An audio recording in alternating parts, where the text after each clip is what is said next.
तुमच्या असण्याचा आणि नसण्याचा खरंच या युनिव्हर्सला फरक पडत असेल? तुम्ही सक्सेसफुल असण्याचा किंवा नसण्याचा खरंच या युनिव्हर्सला फरक पडत असेल?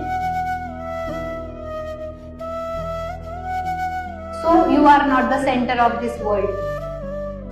आपली अख्खी पृथ्वी जरी नसली ना तरी कुणाला काही फरक नाही पडणार. आपली अख्खी सूर्यमाला जरी गायब झाली तरी फरक नाही पडणार. इव्हन आपली गॅलेक्सी गायब झाली तरी ह्या ब्रह्मांडाला फरक नाही पडणार आहे. कोविड मध्ये एवढी माणसं गेली, कुणाला काय फरक पडला? आले ना सगळे रुटीनला. त्यामुळे तुमच्या असण्याचा आणि नसण्याचा जर कुणाला फरक पडत असेल तर ते तुम्ही आहात, तुमचे आई बाबा पण नाही.